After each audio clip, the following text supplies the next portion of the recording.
Hello दोस्तों, मैं फूलन चौहान ई education पे आपका हार्दिक स्वागत करती हूँ। हम पढ़ रहे हिंदी व्याकरण और आज का हमारा टॉपिक है शब्द शक्ति और शब्द गुण।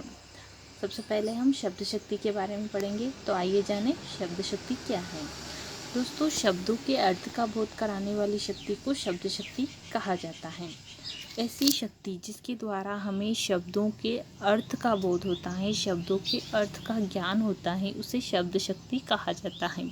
शब्द शक्ति को संक्षेप में शक्ति भी कहा जा सकता है और इसे वृत्ति या व्यापार भी हम कह सकते हैं। तो ये थी शब्द शक्ति की परिभाषा। आगे हम शब्द शक्ति के प्रकारों के बारे में पढ़ेंगे। तो शब्द शक्ति के 3 प्रकार होते हैं। सबसे पहला है अभिधा शब्द शक्ति, दूसरा है लक्षणा शब्द शक्ति और तीसरा है व्यंजना शब्द शक्ति। सबसे पहला हम अभिधा शब्द शक्ति के बारे में पढ़ेंगे। अभिधा शब्द शक्ति यानी कि जिस शक्ति से शब्द के प्रचलित अर्थ का बोध हो या ज्ञान हो, उसे अभिधा शब्द शक्ति कहते हैं। जैसे बैल खड़ा है, तो ये एक प्रचलित अर्थ है। इस वाक्य को पढ़कर सामान्यतः हम समझ सकते हैं कि एक बैल खड़ा है। तो इससे प्रचलित अर्थ यानी कि इसमें साधारण शब्दों का प्रयोग होगा और सामान्य तरीके से हम इसके अर्थ को भी समझ सकेंगे। तो यहाँ पर अभिधा शब्द शक्ति होगी। दूसरा है लक्षणा शब्द शक्ति। जिस शक्ति से शब्द के प्रचलित अर्थ के बजाय कोई अन्य अर्थ निकलता हो, वहाँ लक्षणा शब्द शक्ति होती है।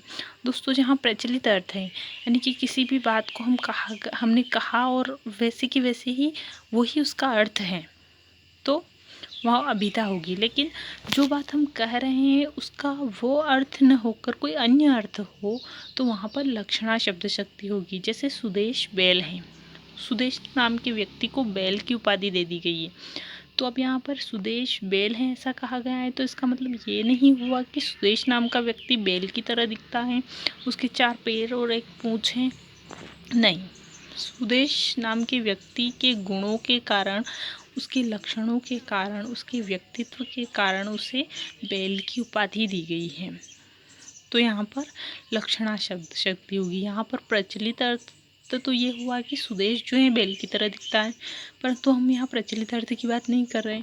प्रचलित अर्थ के अलावा दूसरा अर्थ निकल रहा है, तो वहाँ पर लक्षणा शब्द शक्ति होती है। जैसे अगला उदाहरण है रमेश के कान नहीं है।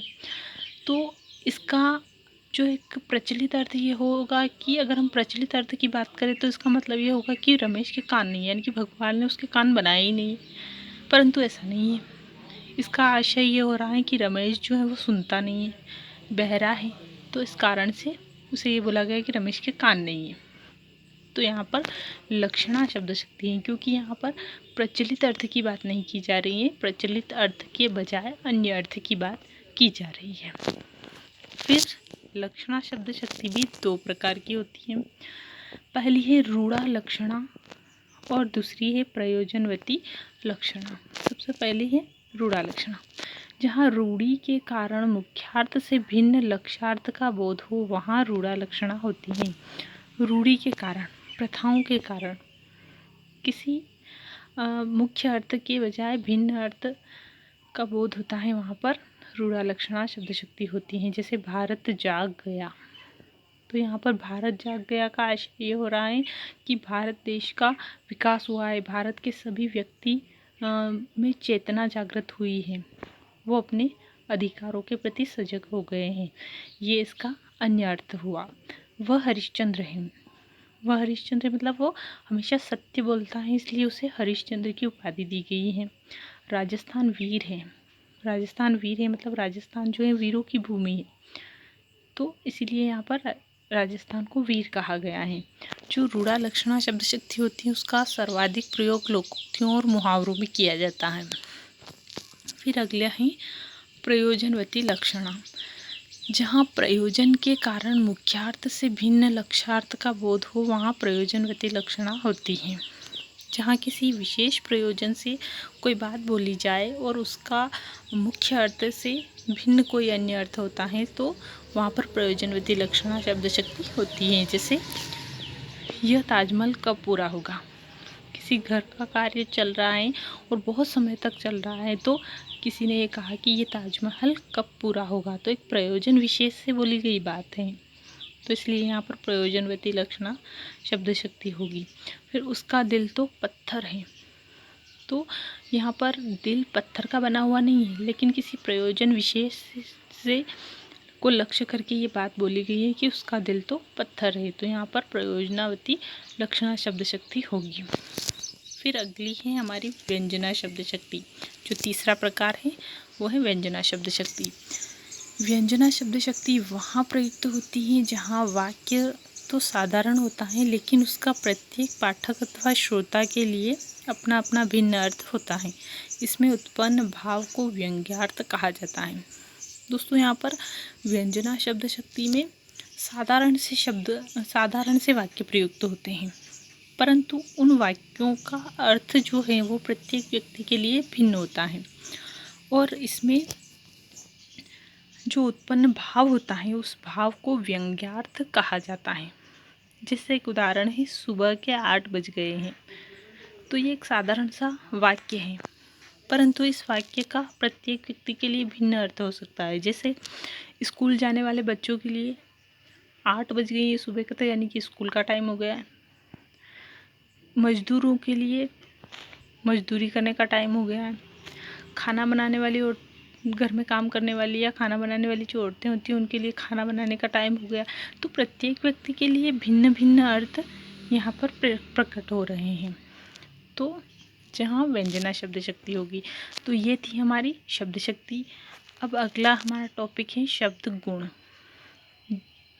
जो रस के धर्म एवं उत्सर्ग के कारण हैं और जिनकी रस के साथ उपस्थिति होती है। ऐसे काव्यों की शोभा बढ़ाने वाले तत्वों को शब्द गुण कहते हैं। दोस्तों, ऐसे तत्व जो रस के धर्म होते हैं, रस के उत्सर्ग के कारण होते हैं, रस की उत्पत्ति के कारण होते हैं, और जो हमेशा रस में उपस्थित होते हैं, रस के साथ हमेशा प्रयुक्त होते हैं, ऐसे गुणों को शब्द गुण कहा जाता है। शब्द गुण हमारे चित्त को प्रभावित करते हैं, हमारे मन को प्रोत्साहित करते हैं। ये काव्य में इस तरह समाहित होते हैं जैसे माटी में सुगंध। जिस प्रकार से मिट्टी के अंदर सुगंध समाहित होती है, जैसे ही बारिश की कुछ बूंदें गिरती हैं और मिट्टी से सौंधी सुगंध आने लगती है, उसी प्रकार से काव्य में भी शब्द गुण समाहित होता है। ये 3 प्रकार के होते हैं: माधुर्य शब्द गुण, प्रसाद शब्द गुण और ओज शब्द गुण। सबसे पहला है माधुर्य गुण। मधुरता के भाव को माधुर्य कहते हैं। माधुर्य का अर्थ होता है मिठास। तो मिठास अर्थात कर्ण प्रियता ही इसका मुख्य भाव है।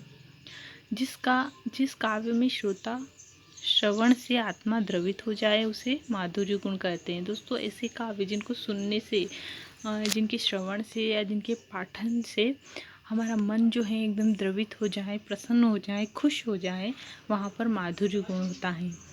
यह गुण विशेष रूप से श्रृंगार, शांत और करुण रस में पाया जाता है। हम जब भी श्रृंगार रस के उदाहरण, जितने भी उदाहरण पढ़ते हैं, या शांत रस के जितने भी उदाहरण पढ़ते हैं, या करुण रस के जितने भी उदाहरण होते हैं, उनमें हमारा मन जो है वो प्रसन्न हो जाता है। तो इन सभी में माधुर्य गुण होगा। जैसे कहत नटत रिजत खिजत मिलत खिलत लजियात भरे भवन में करत हैं नैनन हिसो बात। तो यहाँ पर माधुर्य गुण होगा। ये श्रृंगार का उदाहरण है, संयोग श्रृंगार का, और यहाँ पर आप शांत रस का उदाहरण भी लिख सकते हैं, तो करुण का उदाहरण भी लिख सकते हैं।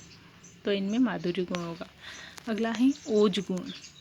ऐसी काव्य रचना जिसको पढ़ने से चित्त में जोश, वीरता, उत्साह आदि की भावना उत्पन्न हो जाती है, वहाँ ओज गुण का होता है, और यह विशेष रूप से वीर रस में पाया जाता है। ऐसे वाक्य जिनको पढ़ते से ही हमारे मन में जोश आ जाए, वीरता आ जाए, उत्साह आ जाए, तो वहाँ पर ओज गुण होता है। ओज का मतलब ही होता है वीरता।